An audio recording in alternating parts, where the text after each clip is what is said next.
Mon époux est décédé et j'aimerais savoir comment va se faire le partage des biens. Il faut déjà commencer par préciser qu'il n'y a pas que les femmes qui peuvent poser ce problème sur la table. Même les hommes ont intérêt à savoir ce qu'il y a lieu de faire en cas de liquidation de la communauté.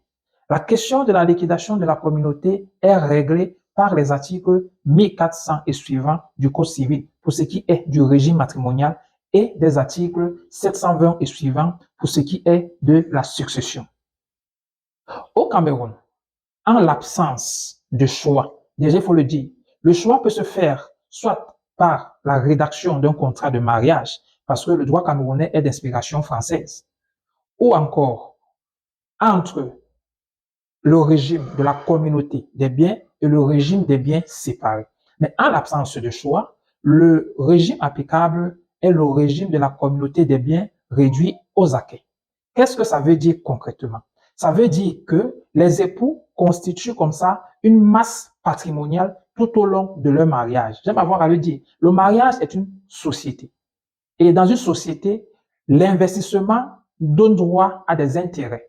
Et l'on pense généralement aux intérêts, comme il y a la répartition des intérêts dans le cadre du mariage dans une hypothèse, soit au moment du décès de l'un des époux, dans ce que l'on appelle la liquidation de la communauté, soit encore au moment du divorce, parce que pendant le divorce aussi, l'on pense à la liquidation de la communauté. Alors, le régime légal applicable au Cameroun prévoit donc ceci.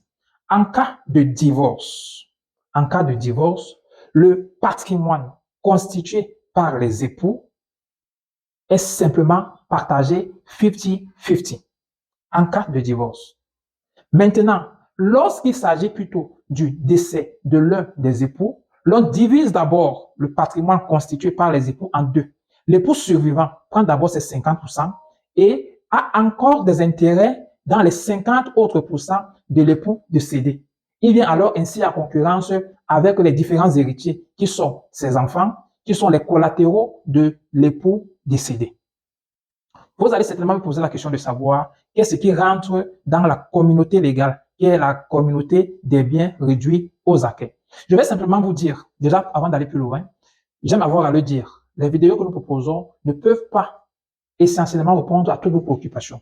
C'est la raison pour laquelle vous avez à nous contacter au 656 43 60 02, au 678 32 24 37, afin comme ça de nous permettre de vous apporter des réponses juridiques aux préoccupations qui sont les vôtres, de vous assister ou de vous accompagner pour les divers engagements sociétals ou alors que vous voulez prendre dans la vie de chaque jour. Ce peut être en affaires, ce peut être dans votre mariage, ce peut être pour tout engagement possible. Il est toujours bon ou bien de se faire accompagner.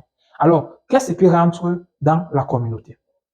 Déjà, il faut dire que les biens, le patrimoine de la communauté se constitue à partir du mariage. C'est la raison pour laquelle il est souvent important de faire un inventaire des biens avant le mariage. Et même pendant le mariage, tous les biens ne rentrent pas dans la communauté. Il y a des biens qui restent des biens propres à chacun des époux, alors qu'il y a des biens qui rentrent dans le patrimoine. Parmi les biens qui rentrent dans le patrimoine, vous avez les salaires des différents époux. Vous avez les salaires des différents époux qui rentrent dans la communauté. Alors que de l'autre côté, les biens qui restent propres aux différents époux, vous avez par exemple l'héritage ou encore les donations.